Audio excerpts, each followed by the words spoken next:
L'un des problèmes auxquels on fait tous face, c'est au moment où on va devoir réviser. Donc le moment où tu vas devoir reprendre tous tes cours que tu as vus il y a 2, 3, 6 mois et devoir tous les reprendre. Bon, après c'est toujours possible de réviser à ce moment-là, donc je t'ai fait une vidéo là-dessus d'ailleurs, je te la mets ici en fiche. Mais quand tu as envie de réviser sur le plus long terme, si tu as envie de réviser pendant plus longtemps et t'y mettre dès le début, il y a d'autres méthodes pour le faire. Souvent, ce que tu vas faire, c'est que tu vas prendre ton cours, tu vas le surligner, tu vas le recopier, tu vas en faire des fiches. Et ça peut très bien fonctionner. Ça fonctionne très bien aussi, mais sur le court terme. Souvent, quand tu vas essayer de les apprendre, tu vas les lire une première fois, puis tu vas les relire, et ça va rentrer. Et ça va rentrer, mais ça va pas rester. Parce que tu vas pas assez passer par ce chemin-là pour pouvoir retrouver. C'est comme quand tu pars en forêt, quand tu vas passer plusieurs fois par un chemin, le chemin va être de plus en plus clair. Parce que si tu vas qu'une seule fois, forcément, tu vas pas forcément t'en souvenir tout de suite, et le chemin va être semé d'embûches. Un autre point important, c'est que souvent, l'information, tu la connectes dans un seul sens, mais pas dans l'autre sens. C'est-à-dire que si par exemple je te donne le nom d'une formule, tu vas peut-être la retrouver directement, mais si je te donne la formule, tu vas pas forcément te souvenir du nom. Et ça peut être problématique parce que des fois on va pas forcément nous le demander dans le sens qu'on connaît. C'est pareil quand tu vas apprendre une langue, souvent tu vas bien connaître d'une langue vers une autre, mais tu connais pas de cette langue-là vers la langue que tu connais de base. Et ça peut être problématique. Souvent tu vas connaître des mots dans la langue, mais tu vas pas forcément savoir ce que ça veut dire, tu les connais que dans un seul sens. Et ça peut être très chiant. Moi j'ai une solution, une méthode qui va te servir à apprendre sur le long terme, donc qui va te permettre donc de retenir les informations pendant beaucoup plus longtemps, et aussi qui va te permettre de le connaître dans les deux sens. Et cette méthode, c'est la méthode des flashcards. Donc peut-être que tu en as déjà entendu parler. Cette méthode, elle a été prouvée comme étant scientifiquement très efficace, et grâce à ça, ça va te permettre de retenir les informations sur le plus long terme. Bon, déjà, je vais d'abord te donner les bienfaits des flashcards. À quoi ça va te servir? En fait, les flashcards, ce qui va être bien avec ça, c'est que ça va être assez rapide à faire. C'est pas forcément quelque chose qui va te prendre du temps. Parce que si tu le fais en même temps que tu relis ton cours, ça va être super rapide pour toi de les faire. Donc je t'explique après comment les faire, donc reste jusqu'à la fin. Et donc du coup, à partir du moment où tu auras fait tes flashcards, tu seras tranquille en fait.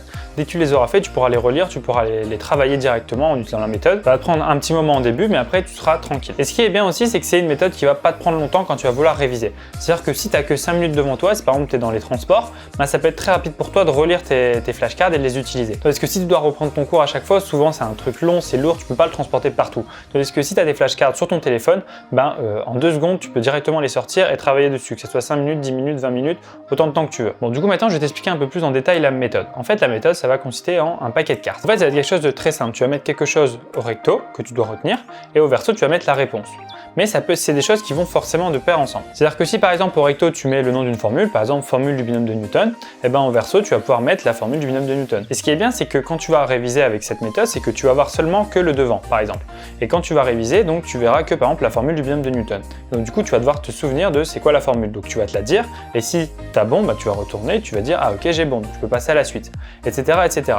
Et après tu vas faire le paquet dans l'autre sens, c'est-à-dire que tu vas le prendre dans l'autre sens, donc du coup là tu auras juste la formule, il faudra retrouver le nom.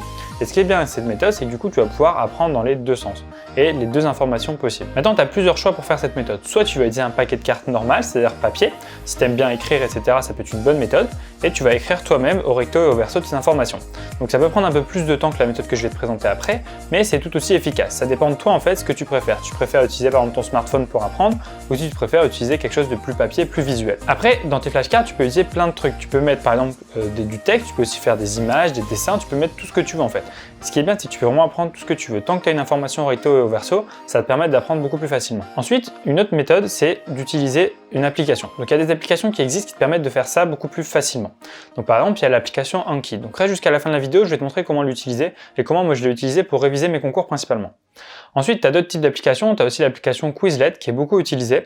Donc tu peux faire pareil tes propres flashcards, mais tu peux aussi utiliser des flashcards d'autres personnes. Et c'est aussi pareil sur Anki. Après, Quizlet, c'est principalement utilisé pour les langues, mais tu peux faire tes propres paquets de cartes et les utiliser en mettant des images, etc. Donc ça te prend un petit peu de temps au début, mais quand c'est fait, après, tu peux réviser beaucoup plus facilement et sur le tas. Et surtout, ce qui est bien avec cette méthode, c'est qu'elle peut être mixée avec plein d'autres méthodes de mémorisation. Comme on l'a vu sur cette chaîne, un moyen d'apprendre sur le plus long terme, ça va être d'utiliser la courbe de rappel. Donc si tu n'as pas vu la vidéo, je te conseille d'aller la voir tout de suite. Et ce que je te dis dans cette vidéo, c'est que la courbe de l'oubli, c'est ce qui va te permettre donc de retenir sur le plus long terme. C'est-à-dire que tu vas savoir à quel moment tu vas devoir réviser pour pouvoir retenir l'information pendant plus longtemps.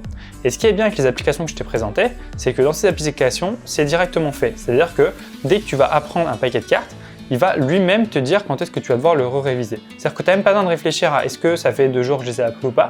L'application le fait tout seul, c'est-à-dire qu'il va te dire quand est-ce que tu vas devoir réviser tel paquet de cartes pour pouvoir bien tout revoir. Donc c'est encore mieux fait que ce que tu penses parce que du coup, tu n'as rien à faire en fait. À partir du moment où tu as fait tes paquets de cartes, tu n'as plus qu'à les réviser quand tu en as envie et après il va te dire directement quand est-ce que tu as besoin de les revoir pour pouvoir mieux les retenir. C'est-à-dire qu'en fait, dès que tu vas avoir ton paquet de cartes, dès que tu vas avoir une carte devant toi, tu vas devoir réfléchir est-ce que tu connais la réponse ou non. Si tu connais la réponse, tu mets oui et là tu vas devoir le réviser dans plus longtemps, parce que si tu connais pas la réponse, tu devras le réviser par exemple demain ou ce soir. En fait, ça va directement te dire, ça va t'envoyer des notifications et tu pourras savoir quand est-ce que tu dois réviser telle information. Ce qui est cool aussi, c'est que c'est très ludique, c'est-à-dire que ça va être beaucoup plus simple, beaucoup plus amusant de réviser comme ça. C'est beaucoup moins chiant que juste de relire ton cours plein de fois jusqu'à ce que ça rentre. C'est-à-dire que là, c'est juste un paquet de cartes, tu as juste à swiper à droite ou à gauche et tu vas pouvoir directement savoir si tu connais l'information ou pas. Ça peut être très amusant et ça prend pas beaucoup de temps, tu peux faire ça 5 ou 10 minutes tous les soirs et tu vas voir que ça va être beaucoup plus rapide à apprendre. Et quand viendra le moment où tu devras remettre les informations sur le papier, donc sur un DS, un contrôle, quoi que ce soit, et ben, ce sera beaucoup plus simple pour toi de les remettre parce que tu les auras révisés pendant plus longtemps et au bon moment. C'est-à-dire que ton cerveau saura aller retrouver l'information et ce dans les deux sens. Donc maintenant, je vais te parler un peu plus précisément des applications telles que Anki ou Quizlet, c'est-à-dire que ce qui est bien dans ces applications, c'est qu'ils ont déjà des paquets de cartes qui sont déjà faits par les utilisateurs. Donc là, regarde, là si je te montre, là je suis sur mon application Android. Et en fait, l'application Anki, elle existe de plusieurs manières. Donc déjà, tu as la version qui est sur PC, donc elle est totalement gratuite. Donc sur PC et Mac, tu peux la télécharger et faire exactement ce que je fais là ici sur mon téléphone. En fait, l'application mobile sur iOS, elle est payante, mais l'application sur Android, elle est gratuite. Donc moi, j'utilise principalement l'application sur Android. Par contre, Quizlet, il me semble qu'elle est gratuite sur partout. Enfin, il y a une version payante, mais on peut utiliser la version gratuite pour faire des paquets déjà de base. Donc du coup voilà, donc là si tu regardes un peu sur mon paquet Anki, en fait ce qui est bien c'est qu'il y a des paquets qui ont été faits par les utilisateurs. Donc si tu regardes là il y a une tonne de paquets, tu peux rechercher en fait ce que tu veux en fonction de tes cours et je suis sûr qu'il y a quelqu'un qui l'a déjà fait. Par exemple c'est quelqu'un qui a fait toutes les cartes possibles pour les maths et la physique que tu vois en prépa. Donc du coup tu n'as même pas besoin de les faire en fait. Et ce qui est bien avec Anki c'est qu'il gère très bien la syntaxe mathématique, c'est-à-dire que tu peux mettre directement les formules et les écrire en LaTeX, donc il y a un langage qui permet d'écrire des formules mathématiques. Et après, ça va être très bien, très visuel. Et à partir de là, tu n'as plus qu'à regarder tes cartes. Donc tu regardes les cartes, tu dis oui, je connais, non, je connais moyen, je m'en souviens pas très bien, etc. Et en fait, en fonction de ça, il va te dire quand est-ce que tu vas devoir revoir les cartes.